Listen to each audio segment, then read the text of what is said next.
자, 먼저 우리 참나무 메추리알님 한번 읽어주세요. 네.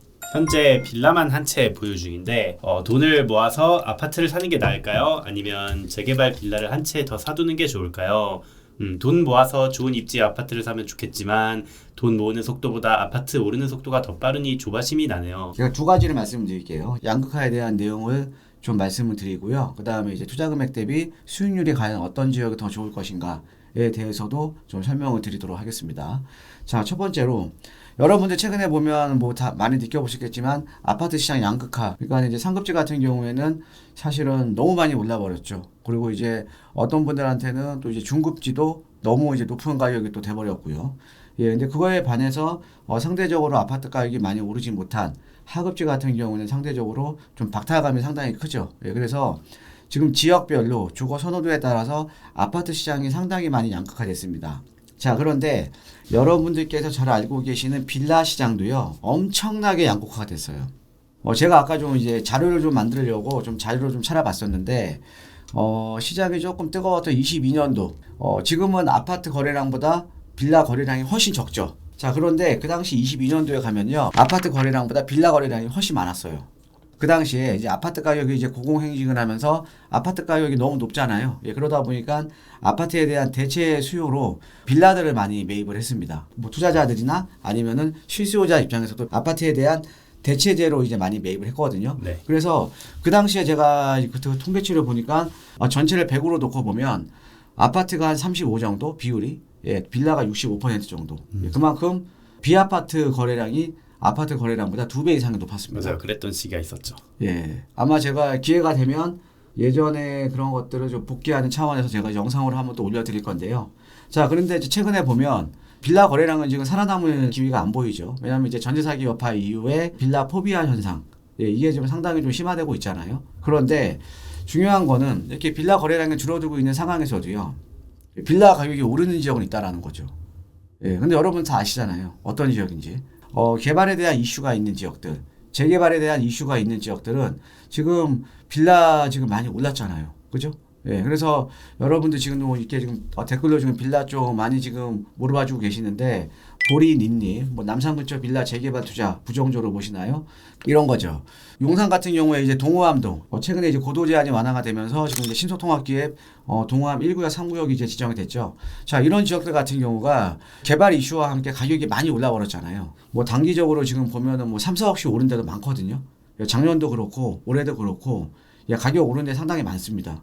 예, 그래서 이 아파트 시장이 양극화되면서 빌라 시장도 첫 번째로 좀 양극화되고 있다라고 이제 보셔야 될 것 같고요. 그래서 우리 여쭤봐주신 참나무 매출의 알림, 이게 지금 빌라를 보시다가 아파트를 보신다라면 사실은 이제 여유 자금이 그렇게 높은 건 여유 자금이 많으신 건 아니잖아요, 그렇죠? 그러면 내가 아파트를 사더라도 상대적으로 하급지의 아파트를 많이 오르지 않는 입지의 아파트를 이제 사야 되는 경우가 있거든요. 자, 그러면 내가 차라리 아파트보다 좋은 입지의 빌라를 사서 내가 시간을 투자하면 어차피 서울은 이제 개발할 만한 땅이 없기 때문에 그쪽에 어떻게 보면 투자 금액 대비 가격 상승률은 훨씬 더 높다라는 거죠. 부동산이라는 것도 어떻게 보면 투자한 돈에 비해서 수익률 한번 따져봐야 되는 거거든요. 그렇죠? 예, 그래서 만약에 좋은 입지의 아파트를 살 수 없다라 그러면 저는 차라리 좀 좋은 입지에 개발 가능한 빌라를 사시는 게 수익률 측면에서는 훨씬 더 좋다. 이렇게 좀 답변 드렸고요. 그 다음에 네, 한번 우리 광고 한번 해주세요. 예. 네, 저희 카카오톡으로도 이렇게 문의를 받고 있습니다. 지금 오른쪽 위에 보이시는 것처럼 드림부동산 투자연구소를 이렇게 검색해 주시면 저희 채널이 뜨거든요. 그 채널을 추가해 주신 다음 채팅으로 문의 남겨주시면 저희가 이렇게 몇 분 뽑아서 상담 진행 도와드리도록 하겠습니다. 자, 네, 손땡땡님께서 네, 안녕하세요. 토지거래 허가 묶인 지역에는 빌라 전세 끼고 매매가 불가능한가요? 물어보셨네요. 예, 이번에 토지거래 허가 구역 확대해서 지정된 지역은 아파트만입니다. 네. 예, 빌라는 전혀 상관없습니다. 네, 예, 댓글에 많이 달려서 제가 한번 빌라까지 붙였으면 난리 나지 않았겠습니까? 그렇죠, 아무래도. 그렇죠?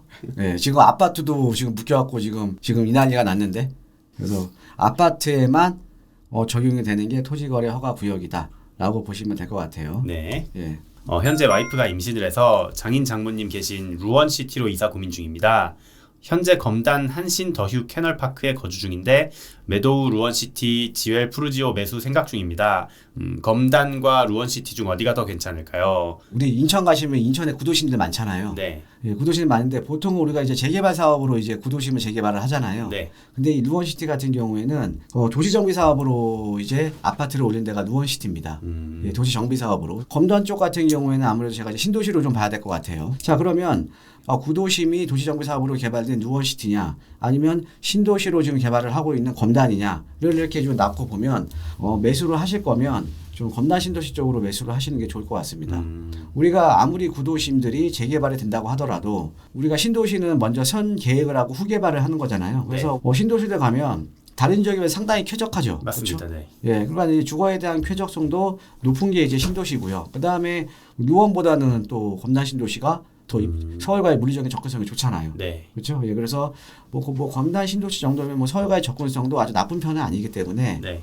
신도시만이 가진 장점, 주거에 대한 쾌적성, 그 다음에 또 서울과의 물리적인 접근성을 따져보면 검단 쪽으로 좀 매수를 하시는 게 좋을 것 같고요. 예. 이분은 그러면 검단에 계속 보유는 하시고 예. 장인 장모님 계신 쪽으로 간다고 하시니까 그쪽엔 전세로 들어가든지 하셔야겠네요. 그렇죠. 네. 네, 그렇게 하셔야죠. 네, 알겠습니다. 네. 자, 그 다음에 다음 거. 네, 다음으로 김땡땡님께서 서초동 빌라와 삼전동 빌라 탁월한 선택을 하고 싶은데 어디가 더 좋을까요? 여쭤보셨네요. 상당히 애매합니다. 네, 이건 동으로 너무 크게 잡아주셨네요. 네, 그러니까는 토지거래 허가구역도 구루 묶어갖고 이렇게 욕을 먹고 있는데 서초동 빌라, 삼전동 빌라. 네? 너무 범위가 넓습니다. 이거는. 서초동 같은 경우는 지금 빌라 단지가 이제 그 남부터미널 주변으로 좀 봐야 될 것 같아요. 아, 네. 네, 남부터미널 주변으로 봐야 될 것 같고, 삼전동은 잠일동 바로 옆이 또 삼전동 아니겠습니까? 그렇죠. 네, 그러면 남부터미널 주변이냐, 국제교류 복합지구 바로 옆에 잠실동 바로 옆에 있는 삼전동이냐를 이제 놓고 보면, 네. 여기 지금 잠실동 물어보는데 잠실동을 물어보시면 삼전동을 물어봐가지고 이렇게 대답이 어렵게. 네. 만약 잠실동이었으면 잠실동으로 네. 가야 되겠네요. 그렇죠. 네. 그러니까는 서초동이나 삼전동이냐. 저도 상당히 좀 고민이 많네요. 남부터미널 주변이냐, 아니면 잠실 주변이냐.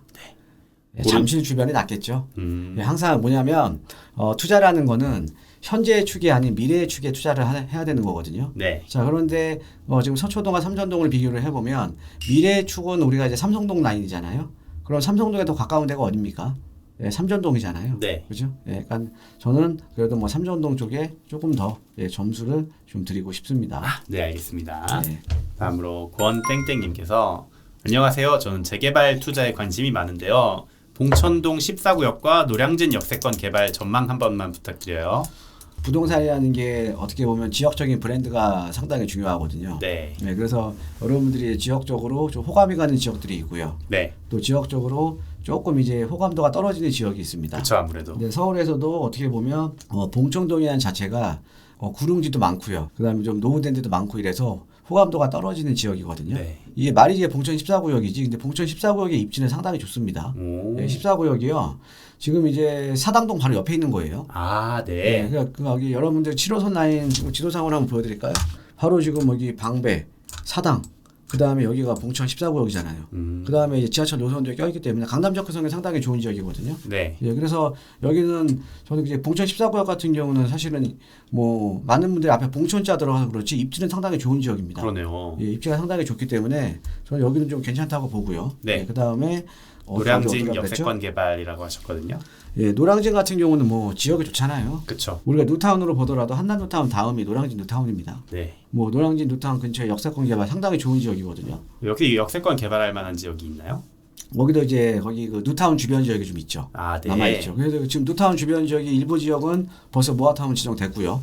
예, 그다음에 일부 지역은 또 최근에 또 신속 얘기도 나오고 있고. 네. 그래서 제가 가끔가다 방송에서 말씀을 드리잖아요. 서울에 입지가 좋고 노후도라는 법정 요건을 갖추고 있는 지역들은 시간이 해결해 줄 거다. 예. 왜? 서울은 재개발할 땅이 없으니까. 네. 예. 그러니까는 노량진, 뉴타운 주변 지역들도 그런 지역들이 있습니다. 예.